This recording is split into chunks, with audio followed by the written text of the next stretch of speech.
ari umuntu abana be bakwiga, bumve ko ari umuntu byara abana atabashije kurera, bumve ko ari umuntu urya ibivuye mu maboko. Birababaza. Wambara ikote ngo na amaturo, wakwambara ishati ngo na amaturo, wajya kuri sitasiyo umwana w'umupompisita akakubaza ngo dushyire mwangahe ko ari amaturo. Zinjiraho mutuye ayidigiri mini dig li paragida yasika mala fasanso inigidliv letekuta madigada sanko. Gasaro TV. Ndabyibuka umunsi umwe nagiye kugurira abana ibikoresho bagiye gutangira, nta nubwo ari abana banje naguriraga, n'abana mfasha nsapotinga nshyigikira bindushyi b'abanyamibabaro, njya kubagurira ibikoresho, ngura ibikoresho noneho barambarira amafaranga aragendagera hafi muri za 440 by'abanyeshuri, njya kugabanya harimo amakayi, njya kugabanya abana nishyurira ishuri, ngenda mfasha mu migisha Imana impa. Hanyuma umukobwa wabibaraga wambariraga, ndamubwira niko bibaye byinshi, ahita avugira imbere y'abakiriye buzuye mu iduka, abango na amaturo nushaka ugure byinshi. Agahinda karanyishe ngo na amaturo nushaka ugure byinshi, cyakora ngo nushaka ugure byinshi na amaturo. Ikayi abantu bayibone mu maturo, ishati abantu bayibone mu maturo, inkweto bayibone mu maturo, imva ikintu cyose babibone mu maturo. Tubasha gusenga Imana igahindura ubuzima, bakaba babibona mu mazu dufite dukodesha, bakaba babibona mu business dukora, kandi no mu Mana tutajegajega. Nibyo ndi kubwira abashumba bene data, nibyo ndi kubwira abanyamuhamagaro bari munsi yanjye, ko dushobora gusenga Imana tugakorera Imana tudakenywe. Iyo ushonje utekereza nabi, iyo ushonje utekereza nabi, iyo ushonje mva utekereza nabi. Ibyaha by'umukene ndabizi: agahinda, umubabaro, amaganya, kwitotomba, ishyari. Ibyo byose ni ibyaha by'umukene. Umukene arayigaragura, ntasinzira. Ntiwasinzira uzi ko mu gitondo abana baza kugusaba, ntiwasinzira uzi ko nimugoroba bagusohora mu nzu. Iyo umutima utekanye, roho nzima mu mubiri muzima. Iyo roho itekanye iri mu mubiri muzima, wuzuzwa umwuka wera, indimi zikaza, urahanura ukumva urimo neza, urabwiriza. Iki nicyo kibazo. Bakubona wambaye neza ngo noneho yaraguye, bakubona abantu usa neza warahinduye imyambaro, warahinduye ubuzima ngo waraguye. Kuki abantu bumva ko iyo ubuzima bwahindutse umuntu agwa? Igihe twasengeraga ibiryo twagihindura igihe cyo gusengera impano z'Imana. Igihe twasengeraga amafaranga yo kwishyura inzu, niba dufite aho tuba, twabihindura igihe cyo gusengera umurimo w'Imana. Igihe twasengaga twirirwa mu mujyi twikatisha tureba uwaduha 5, twasoma Bibiliya tukabona icyo kuvuga. Ibi abantu niba byumve, imigisha iri muri Kristo Yesu twarayihawe. Niba twarahawe imigisha iri muri Kristo Yesu, ntidukwiriye gukena. Agakiza kazana ibintu 3 mu mateka y'umuntu gahindura: kagukura mu rupfu rw'iteka, kakaguha ubugingo buhoraho. 2, kadukiza indwara zacu zose iyo twakamenye neza, kakaduha ubuzima butarimo kurwara. 3, kadukiza imivumo. Imivumo ni twavukiyemo, imivumo twikururiye, imivumo abantu batuvumye, imivumo ikomoka mu kutubaha Imana, uruhererekane rwa karande zikomoka mu miryango no mu bakurambere, karazidukiza. Noneho niba kaduha umugisha, tukwiriye kuba umunyamya. Hari abigishwa Matayo 12 umurongo wa 1 n'uwa 3, ngo abigishwa bari kumwe na Yesu bakora urugendo rurerure, barasonza uwo munsi, ntiyamanyagura imigati, ntiyanararama ngo ifi zimanuke mu ijuru. Arangiye abigishwa inzara ibariye bahekenya amasaka bari kumwe na Yesu. Hari ku isabato, ibaze kwinjira mu murima w'amasaka ateze, baca amasaka barayahekenya, urwanga rurabarenga. Hari igihe ubana na Yesu ugahekenya amasaka, byo birashoboka, ugakena, atari ingaruka z'ibyaha, atari uko Imana yagutaye ugaca mu ruganda rwo gukena. Ariko uri gusenga ngo Mana akuraho ibibazo, hari abigishwa bageze batari kuyu mugabo ko tumukuri nibyo koko twasize incundura ku nyanja dusiga indobani dusiga amato uyu mugabo ko tubona ubuzima bwanze hari icyo azaduhemba. Yesu avuga ijambo rikomeye kugira ngo tujere umwanya ntituwasomye, aravuga ngo abankurikiye bakiri mwisi bazakubirwa inshuro 100 kubyo basize, kandi nitugera no mu ijuru tuzahabwa ubugingo buhoraho. Izi nshuro 100 tuzazihabwa twageze mu ijuru. Mu inshuro 100 Imana igenera bayise harimo kugira inzu nziza, harimo kugira umugore mwiza rwose, umugore mwiza rwose uvuga uyu ni umugore Imana yampaye, harimo kugira abana ni umwandu ukomoka ku Uwiteka ukabyara, hakava kuri ibyo harimo kugira inzu nziza mwikaritsiye nziza 1 2 3 4 5 bitewe n'izi Imana yaguhaye kwizera kwawe, harimo kugira imodoka kugendamo, harimo kugira akazi ukuramwe umugisha wo gukoreshereza Imana ugafinansa umurimo w'Imana. Izi nshuro 100 harimo gutura mu gihugu ushaka ukagira amaviza n'amaviza. Izi nshuro 100 harimo gusumba guhabwa imigisha ugasagurira abandi batarasubizwa ukabagemurira. Aha rero niho mpera mvuga ngo iyo wamenye Imana neza ugomba kuhabwa iyo migisha ukayibamo byanze bikunze.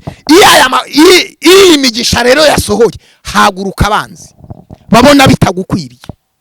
Iriya modoka siwe ikwiriye, hari abandi yari ikwiriye.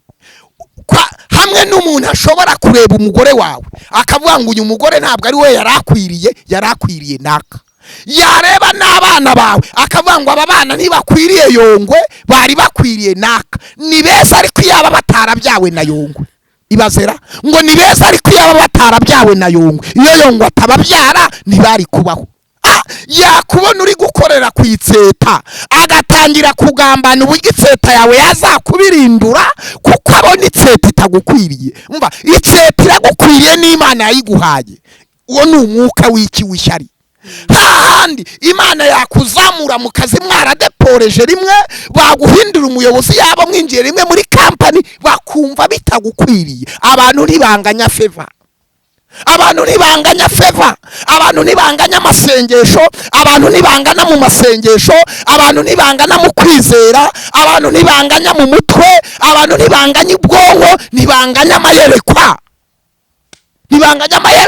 Niyo mpamvu abantu bakora muri banki bahembwa umushahara umwe akubaka inzu undi agasazira mu bukode, undi akigishiriza mu ishuri ryiza, undi abana bakiga ahantu hadasobanutse. Abantu ntibanganya favor, nta nubwo banganya rimwe.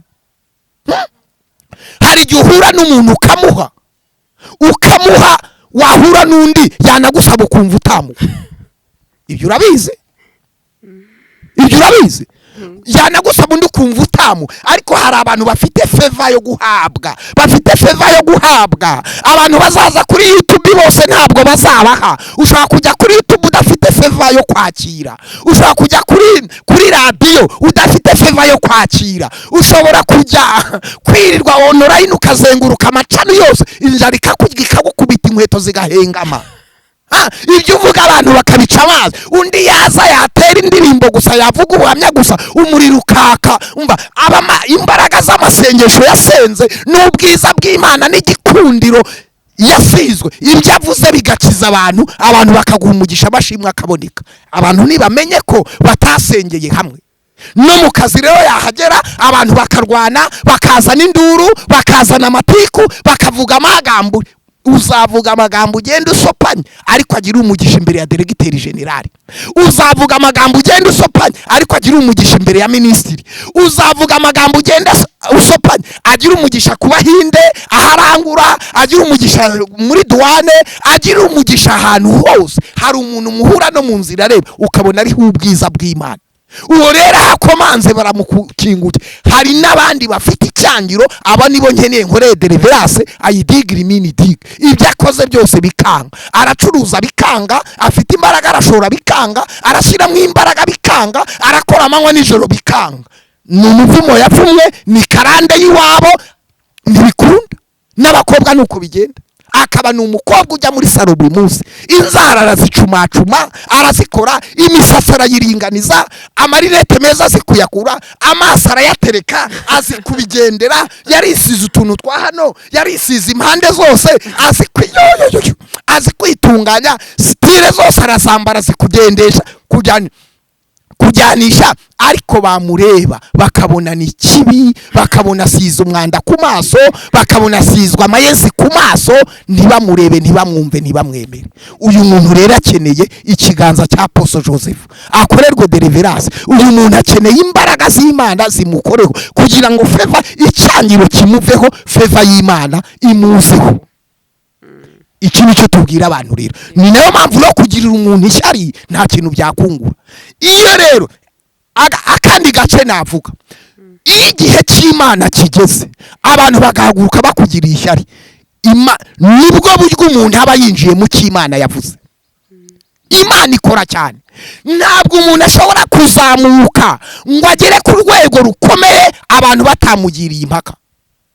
Kugira ngo bakwambike genero, hari urwego rw'abantu bicara bakakugira impaka, bakareba ibigwi byawe.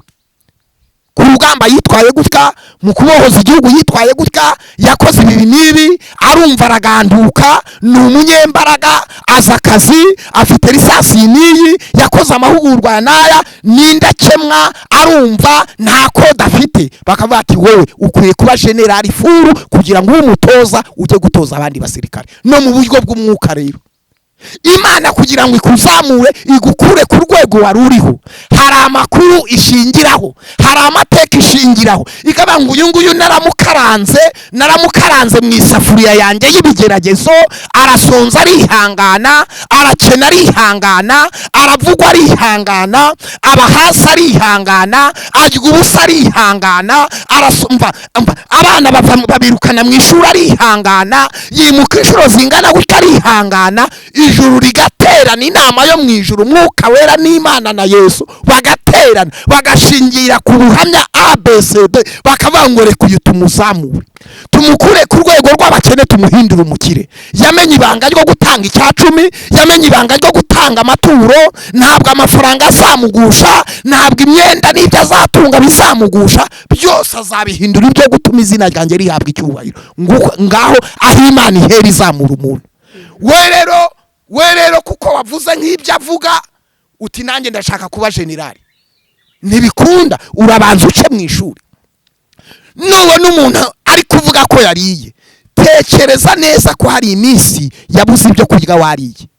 Nubona umuntu yambaye, tekereza neza ko hari umunsi. Nubona umuntu afite agapangu ke, kaba mu cyahafi, kaba Kimisagara, kaba hehere mba, kaba Butamwa na Ngendo, kaba inyuma ya Nyabarongo, ukabona afite ubutaka atuyemo bwiwe.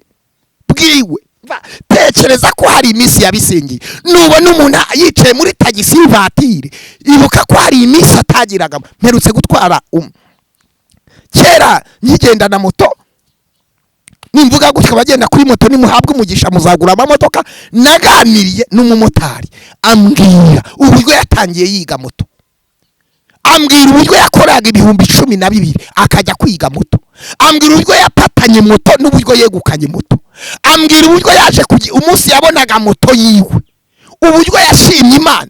Yafashe moto iminsi 7 akajya yijyana aho bita muri Mera neza hariya mu Kigali. Iminsi 7 Imana imuhaye moto ya mbere, iminsi 7 akajyana moto saa 2 kugeza saa 12, moto iparitse mu ishyamba, ari gusengera moto ye ngo izaba umugisha. Ndamaze nese kuki wajyanye moto iminsi 7? Nari narahize umuhigo yuko jye na moto Imana izama tuzakora amasengesho y'iminsi 7. Urumva yarabifite mu mutima. Abantu badatanga ubuhamya rero, abo ni abantu babibonye, babiraswe na base, biringiye ubwenge bwabo na tekinike n'amarisanse. Shati yanjye, lisanse yanjye ndayifite ya theology, narayize, Imana irayiba. Nzanakomeza wenda muri theology, ariko lisanse yanjye ya theology nari kwidepoza hehe kugira ngo mbe uwondiwe muri iyi minsi. Diplome ya theology wayidepoza hehe kugira ngo mbe uwondiwe muri iyi minsi. Impamvu nshobora gutanga ubuhamya naho Imana yankuye, ninzamura cyane ya ndege navuze, kuko Imana izayimpa ntibeshya. Nzarushaho gutanga ubuhamya cyane za Yongwe TV, yamazu navuze nzubaka bigusha abantu. Kuki abantu bumva ko navuze n'umujyi wa Kigali ufite action plan w'ibyo uzakora. Turi mu twabanje mu cyerekezo 2020 ubu turi mu cyerekezo muri 40. Ndumva araho tugeze mu myaka 40 iri imbere. Bakavuga ngo mu myaka 40 iri imbere umujyi wa Kigali uzaba umeze gutya. Bakabigeraho iyo udafite action plan wateguye wa planinze yaho uzagera ntushobora kuhagera. Wenda muri plan yanjye y'ibyo ndi gusengera uko niyumva muri confidence mfite, mu myaka iri imbere nzagura indege, mu myaka iri imbere nzubaka ibizu bikomeye, mu myaka iri imbere nzashinga amateleviziyo n'amaradio, mu myaka iri imbere. Kuki rero bitangira kundwanya no kuncokoza ngo narabivuze? Kubera iki? Izi bikazara amagi. Mu kibi niho Imana yakuye mu ikiza, mu kidashoboka niho imbaraga z'Imana zikorera ibishoboka, mu gipfuye niho Imana ikuramwo igihumura, mu kinuka niho Imana ikuramwo igihumura, mu bidashoboka niho Imana ikura ibishoboka. Imyaka 100 Aburahamu umugore 93 Imana yabaye ngo mugiye kubyara umwana, ntibyashobokaga. Kwizera rero hari umuntu usengera ibintu ariko ntavuge n'ibya yewe impano yangiratura. Iyo natuye ibintu ayidigira imini digi biba byatangiye ku biba byaremwe. Iyo sengeye ibintu nkabona ibimenyetso by'uko bizaba, ntangira kwigira n'abantu n'inzakuru bizagenda gutya, bizakorwa gutya, bizagenda gutya, bizakorwa gutya, mu myaka iri imbere nzaba ndu 2022 birangiye ibyo mutabibonye ntabwo ari ikimenyetso cy'uko bitazaboneka. Imyaka iracyari, simfite gusubira inyuma. Ibyo mvuga sinzabivamo, ntabwo nzasaza vuba, nzarama imyaka magana n'amagana. Iki nacyo tukivuge, umuntu aragera muri 60 ngo nzapfa muri 70. Byanditse ko umuntu apfira imyaka 70. Iyo ni abakiranutsi dushobora no kurama imyaka 400. Bano baramaga 600, bandi baramaga 400, 900, 700. Kuva ibyaha abantu batangiye kwisetingamo ko barama igihe gitoya, umuntu wese abago nzapfira muri 70. Umuntu yabona ageze muri 40 agatangira gupangira 30 akumva ko azapfa mu myaka 70. Tubasha no gupfira imyaka 270, tubasha no gupfira imyaka 120, tubasha no gupfira imyaka 100. Niyumvisha ko ntazasaza vuba, niyumvisha ko ntazapfa vuba, niyumvisha ko ntazagendera ku kibando. Nzahora nkomeye, ibimenyetso bizajya byerekana ko nkuze cyane ndamye imyaka myinshi. N'uruhara muzajya mubona, uruhara rwarabaye uruyenzi, ubwiza bw'Imana butonyanga mu ruhara rwanjye. Nuko tugomba kwatura ibintu bikomeye. Nimwatura ibintu bikomeye abumvise iri jambo, nimwature ko muzakomera. Nyamba nimwigirira icyizere, renga amateka yaho wakuriye naho wabaye, renga bya bindi twavuze abantu bakwita kubera yuko wabibayemo. Izina utikururiye ryikureho, izina wakuriyemo ryikureho. Niki twabwira abantu batwumva uyu munsi? Yongwe ijambo rwose reka mvuge ngo ni ryiza cyane. Hari icyo nkuyemo ndetse n'ukurikiye iki kiganiro hari icyo ari buze gukuramo. Ngiye nsigaje ibibazo 3. Ikibazo cya mbere nabonye hari abibaza ndetse no muri comment z'ikiganiro tuzatubarize Yongwe ukavugana n'amagini. Wavuga kavugana n'amagini ati bavugana mu buhe buryo? Je ntabwo mvugana n'amagini bamayimoni. Ntabwo mvugana n'amagini, ahubwo jewe iyo maze igihe kinini ibi narabisobanuye. Ega kuba umuntu hari ibintu tudakwiriye gusubiza wenda no ariko twayivuga kugira ngo tumare umuntu abantu impungenge. Uyu ugiye kuvuga ngo navuganye n'amagini abitewe n'iki? Tubanza tunabwira abantu bari kunsengera, bari mu bihugu bitandukanye, muri Australia rwose nta nubwo narinze ko abantu bankunda cyane. Nukuri ibi mbivuge ku Gasaro TV, ntabwo narinzi ko abantu bakunda Apotre Joseph cyane. Kabiri, ntabwo narinzi ko inyigisho zanjye mbwira abantu ngo ayidigire imini dig zafashe isi, zafashije abantu benshi ku isi. Ni nayo mpamvu ngarutse kubwiriza. Jesi ndi kuri YouTube kugira ngo mbone ibyonga. Nubatse urwego rwo kurya n'abana banjye bakiga, ubushobozi ndabufite mu byo nkora bitanyuze kuri YouTube.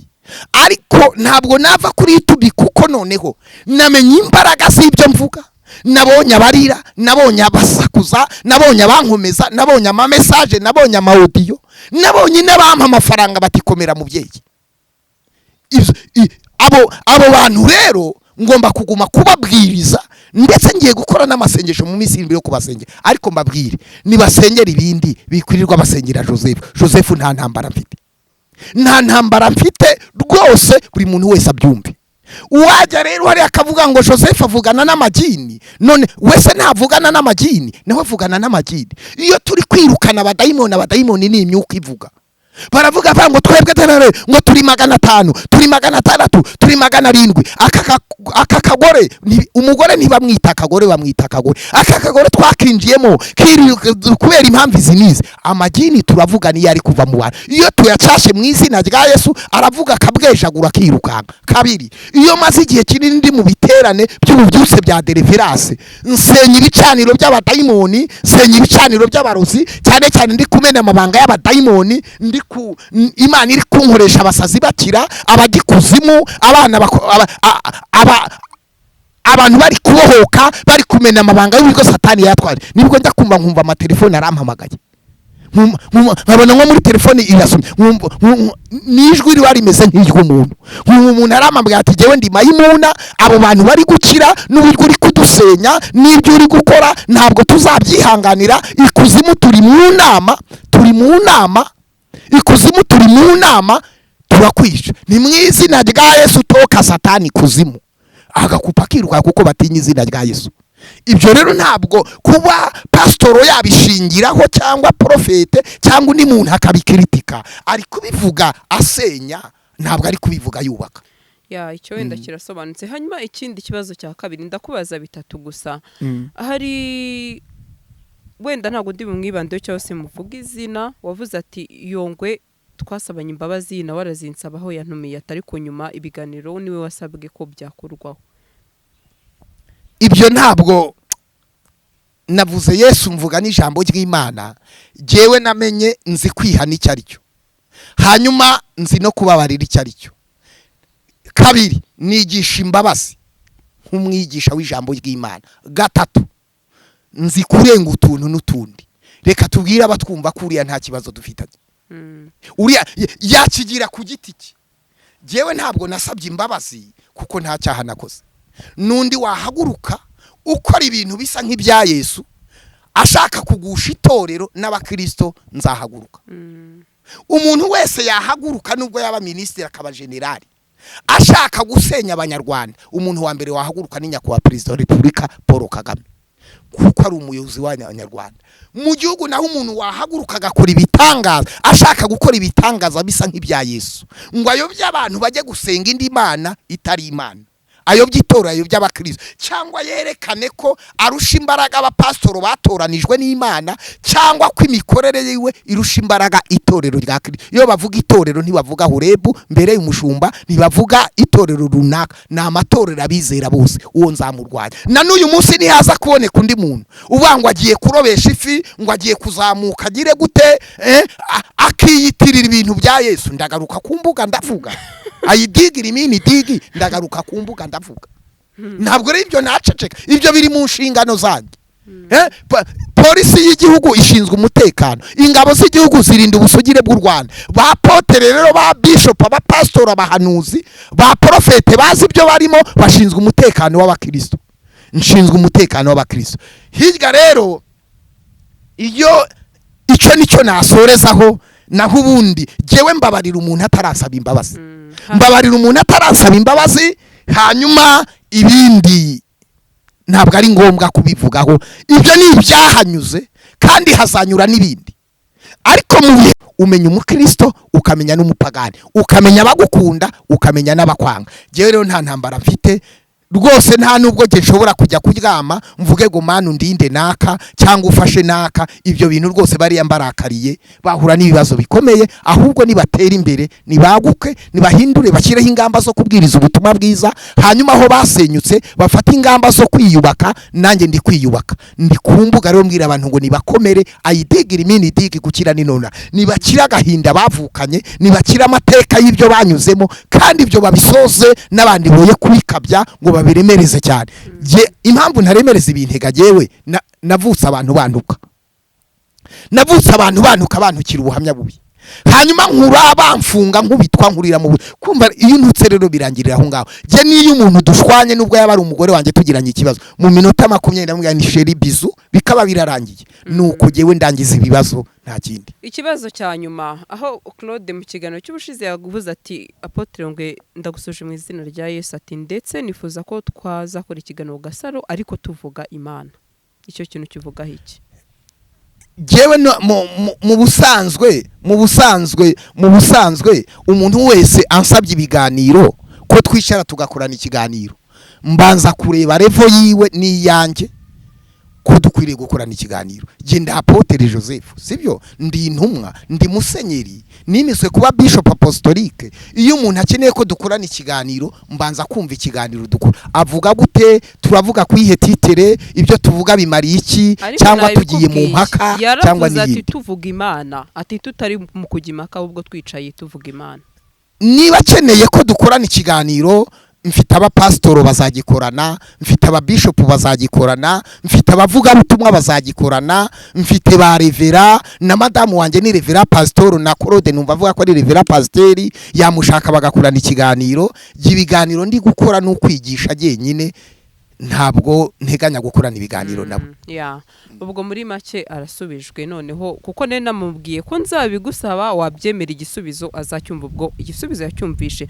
Tugana ku musozo gira icyo ubwira abantu ndetse unadusengera. Icyo tubwira abantu tubabwire ngo ayidigire mini dig gukira ni nonaha agahinda mwavukanye agahinda mwatewe naho mwakoze agahinda mwatewe n'imiryango agahinda mwatewe n'ikaritsiye agahinda mwatewe n'abavandimwe ayidigire mini dig gukira igikomere cy'agahinda ni nonaha kukibaga Yesu agasukamwe amaraso ye ukaba mushyashya roho nzima mu buzima n'ubwanyu. Nimukerererwe mukomeze kwiyaturaho ibyiza ibiri mwisi isi n'abayituye isi nibirimo n'ubutunzi butagira akagero. Imana ibubaha imizina rya Yesu. Reka dusenga Imana rero. Nomero yanjye ni 0788 54 11 18 0788 54 11 18. Nyagasani Imana iri mu ijuru turasenze kugira ngo umuntu wese ufite agahinda kaba ari akuburwayi kaba ari igikomere yakomeretse kaba ari ako yatewe n'ubukene kaba ari ako yatewe n'umugabo kaba ari ako yatewe n'abavandimwe turakubita hasi uwo mwuka w'agahinda mu izina rya Yesu. Abantu bakire gukira bakire kubohoka mu mbaraga z'ijambo ry'Imana. Abiswe amazina ba Yabesi abiswe ba Yabesi abiswe ba Yefuta abakuriye mu buzima butandukanye babohoke mu izina rya Yesu. Imbaraga zahinduye ubuzima bwanjye n'amateka zinjiraho mutuye ayidigire mini dig paragida yasika mala fasanso inigidri letekuta madigada sanko erekitri lezekikamando erefika tansole gid le payigid ndavunagura gukira ni nonaha li paragid live kubohoka ni nonaha lefo senki in hall ndategeka indwara gukira ndategeka ubumuga gukira umuco w'Imana inyenyeri yazimye niyongere yake muri iyi minsi mu izina rya Yesu Kristo. Umuntu wese uzumva iki kiganiro iri sengesho rizamubohore kandi rizamukoreho mu izina rya Yesu. Amen. Yongwe wakoze cyane. Nawe urakoze Agasaro TV. Imana ibaha umugisha. Amen. Gasaro TV.